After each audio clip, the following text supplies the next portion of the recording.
Hello, my dear children. Children, will continue with projectile motion we started last time.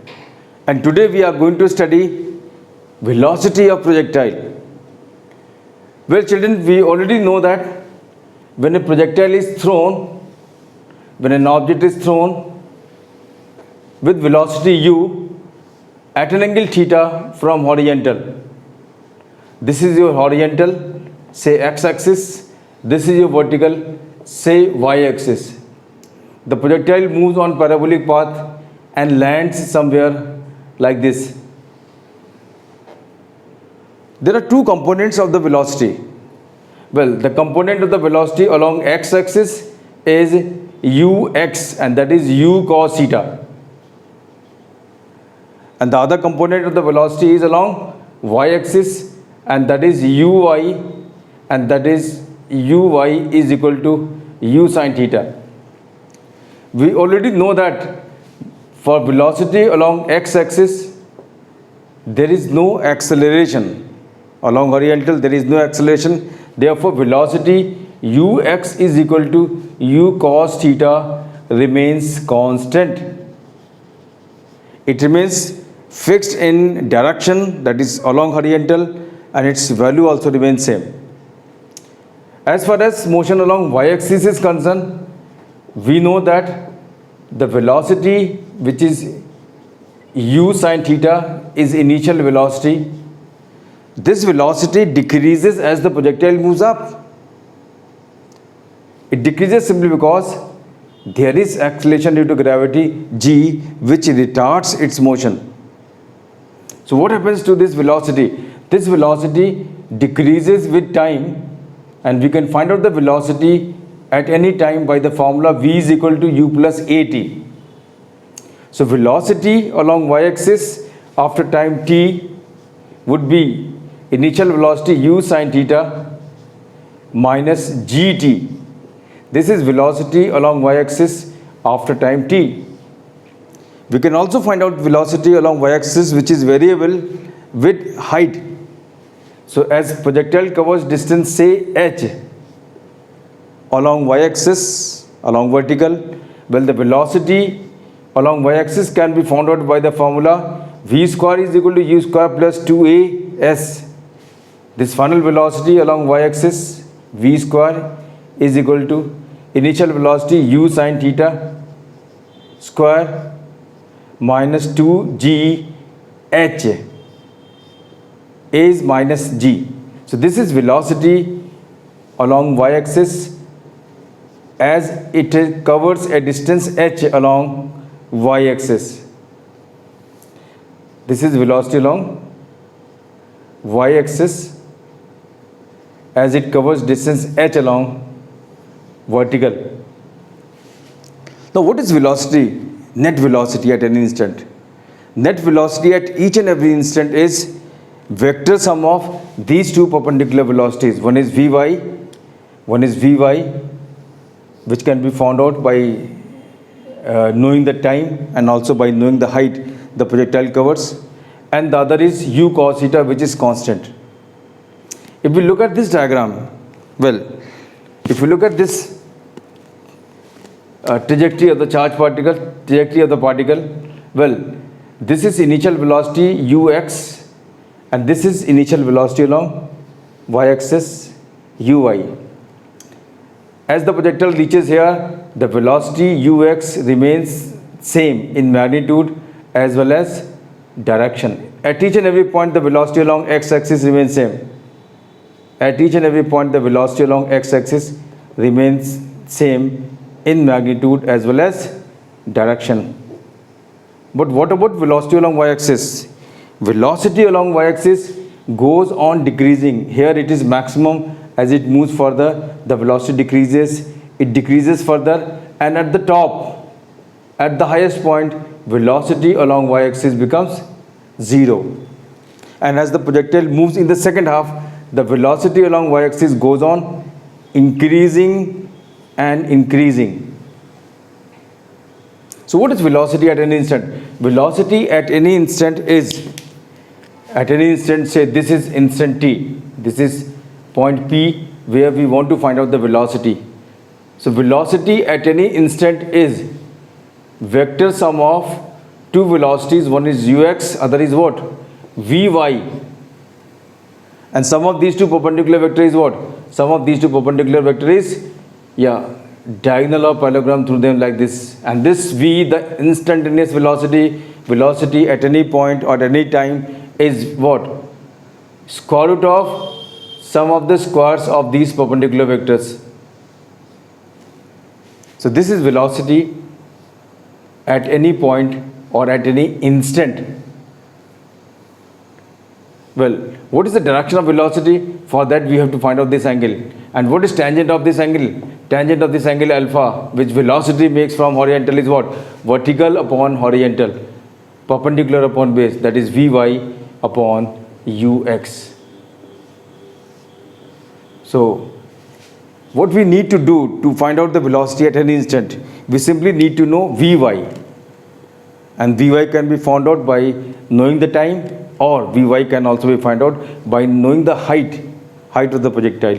Like here, say it covers a distance h up to this point. Then the velocity is going to be this along y-axis. And if it takes time t to reach here, then the velocity is going to be this. So from either of these two concepts or relation, we can find out Vy, and then we can find out the net velocity. And of course, direction. Now see, one result at top. What happens at the top of the projectile? At the top of the projectile, vertical component of the velocity is 0. Vertical component of the velocity is 0, and only velocity is what? Horizontal component. This ux is equal to v. And also if we write here, Vy is equal to 0, which is the velocity at the top, it comes out to be ux. So v is equal to ux. The velocity at the top is ux. And what angle it makes from horizontal? If this Vy is equal to 0, well, tan alpha will come out to be 0. That means alpha will come out to be 0. This simply means the direction of the velocity is where? Along horizontal. So it's true that the velocity at the top is minimum. It is minimum. It is not 0. Net velocity is not 0. Only velocity along y-axis is 0. Velocity along x-axis remains as it is throughout, and so is the value at the top. Now let us discuss complementary angles. What is the significance of complementary angles for projectile? For every projectile, there are two angles of projections, and these angles are complementary angles. And for these angles, the projectile has same range. So for every projectile, there are two angles, theta 1 and theta 2, for which they fall at the same place on the earth's surface. That is, their horizontal range is same. And these angles are such that their sum is equal to 90 degree. So this theta 1 and theta 2 are what? Theta 1 and theta 2 are complementary angles.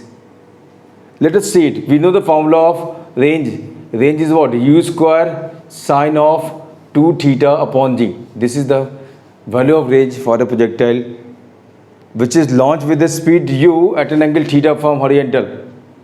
Well, if projectile is launched at an angle theta 1, then its range is going to be r1 is equal to u square sine of 2 theta 1 upon g.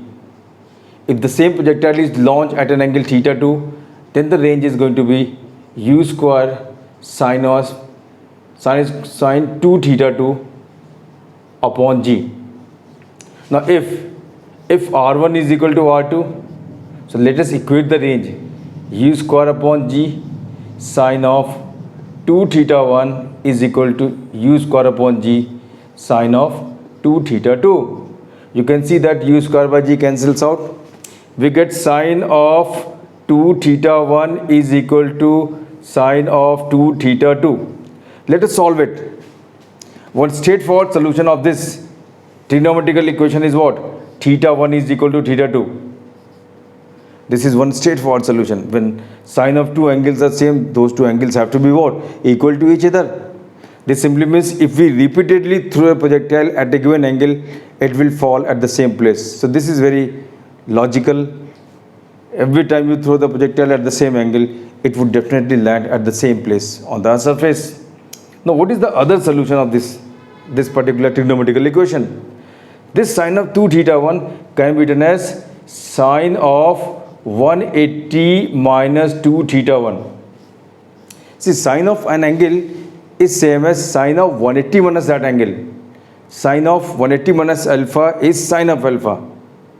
Therefore, sine of 2 theta 1 can also be written as sine of 180 minus 2 theta 1. Well, if this is sine of 180 minus 2 theta 1, right hand side remains as what? Sine of 2 theta 2. This simply means these two angles are equal to each other. If these two angles are equal to each other, that means 180 minus 2 theta 1 is equal to what? 2 theta 2. This simply means 180 is equal to what? Twice theta 1 plus theta 2. And if we solve it, what do we get? Yeah, we get theta 1 plus theta 2 is equal to 90 degree. So if for angular projection theta 1 and theta 2 range is same, then what is the relation between theta 1 and theta 2? Their sum has to be 90 degree. This is what is the significance of complementary angle. If we throw a projectile at an angle 15 degree, it falls somewhere. Then if we throw the projectile at an angle 75 degree, it will fall at the same place. At 15 degree, if it is landing here, then at 75 degree, it will land at the same place. This is 15 degree and this is what? Is 75 degree. Same way, if we throw a projectile at an angle 60 degree, it falls somewhere here. Then at an angle 30 degree also, it will fall where? At the same place.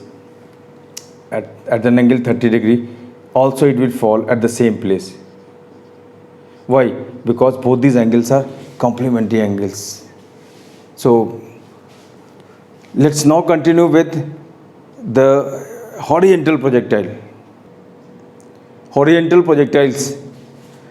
Children, in horizontal projectile, an object is launched along horizontal from the top of a tower. From the top of a tower. Well, for this projectile, the motion as usual is parabolic and it falls somewhere here, say on the ground.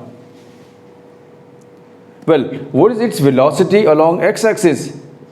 The projectile makes zero angle with the horizontal. So its whole velocity u is velocity along x-axis. When theta is 0, u cos 0 is what? Cos 0 is 1. So velocity is u. So its whole velocity is along x-axis and that is what is constant. This velocity along x-axis remains constant as the motion along x-axis is what? Uniform. Horizontal axis is uniform. Well, as far as motion along y-axis is concerned, what is its initial velocity? Its initial velocity along vertical is 0. Theta is 0. U sine 0 is 0.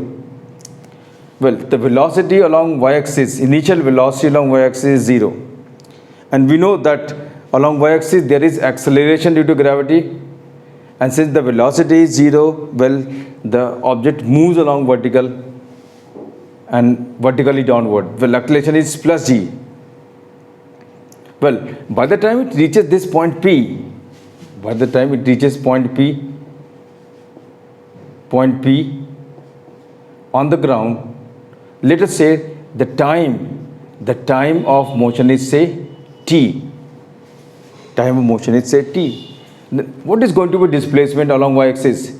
As the projectile lands here, the displacement along y-axis is going to be what? It is going to be h.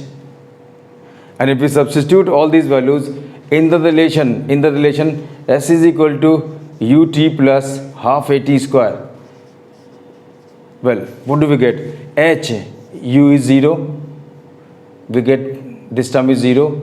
And this is what? 1 upon 2 gt square. This simply means the t is going to be 2h upon g. 2h upon g square root. So this is what is time of flight. This is time of flight.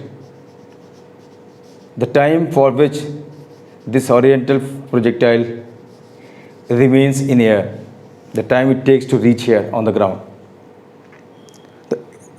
As long the projectile remains in air, the projectile keeps moving along x-axis with the velocity u.